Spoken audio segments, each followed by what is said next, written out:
रात का वक्त था। घना अंधेरा हर तरफ फैल चुका था।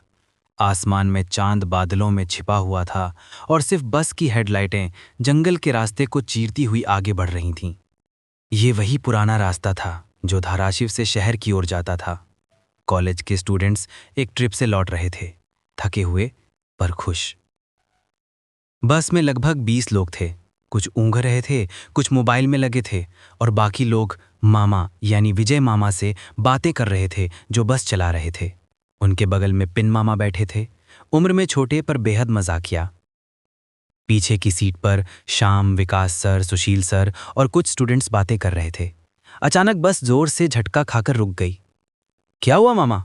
विकास सब ने पूछा। पता नहीं साहब, कुछ सामने आया था, लगता है जानवर होगा, मामा ने हेडलाइट सीधी करते हुए कहा।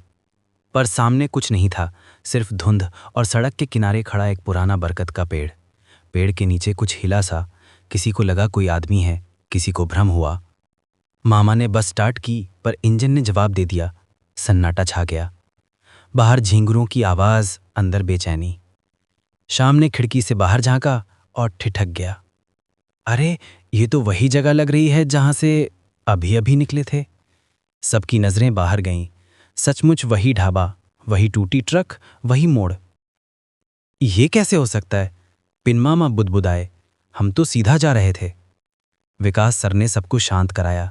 घबराओ मत, शायद रास्ता घुमा होगा। पर सबको महसूस हो रहा था कुछ तो गड़बड़ है। थोड़ी दूर पर एक पुराना गांव दिखा। घर जले हुए, दरवाजे खुले और एक अजीब सन्नाटा। चलो मदद मांग लेते हैं, सुशील सर बोले। वो, पिन मामा और 2 स्टूडेंट्स गांव की ओर बढ़े। गांव में कोई नहीं दिखा, सिर्फ एक घर के दरवाजे पर जलती दिया टिमटिमा रहा था। अंदर गए तो दीवारों पर हाथों के निशान थे, जैसे किसी ने खून से बनाए हों। और बीच में पड़ा था एक टूटा हुआ आईना। आईने में किसी का चेहरा दिखाई दिया, पर वो वहां नहीं था। सुशील सर चिल्लाए, भागो! सब दौड़े और बस की ओर लौटे। बस के पास आते ही देखा ड्राइवर सीट पर कोई और बैठा था। वो मामा नहीं थे, वो वही चेहरा था जो आईने में दिखा था, पीला, बिना पलक झपकाए, मुस्कुराता हुआ। शाम ने पत्थर उठाया और दरवाजे पर दे मारा। बस की लाइटें बुझ गईं और फिर किसी ने धीरे से फुसफुसाया, अब कोई नहीं बचेगा। अचानक अंधेरे में एक आवाज आई, किसी के गिरने की। लाइट जलाते ही देखा मामा जमीन पर बेहोश पड़े थे, उनके कपड़े फटे हुए, आंखें लाल। विकास सर ने मामा को उठाने की कोशिश की, पर मामा की गर्दन किसी दूसरी दिशा में मुड़ी थी।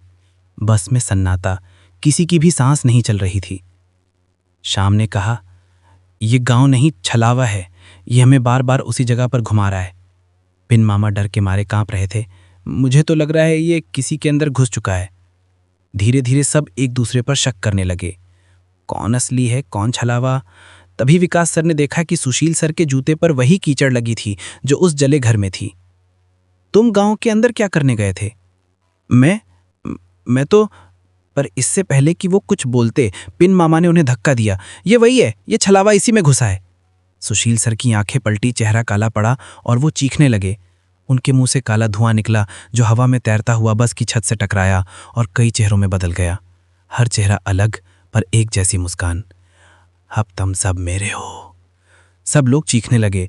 कुछ बस से बाहर भागे, कुछ अंधेरे में खो गए। पिन और शाम ही बचे। भागना बेकार है, शाम ने कहा, यह हमें छोड़ने वाला नहीं। पिन ने पास पड़ी लोहे की रॉड उठाई, फिर भी कोशिश तो करनी पड़ेगी। अचानक धुआं ने शाम को घेर लिया, उसकी आंखें पलटी। अब वो भी छलावे के नियंत्रण में आ गया। पिन पीछे हट गया, पर देर हो चुकी थी।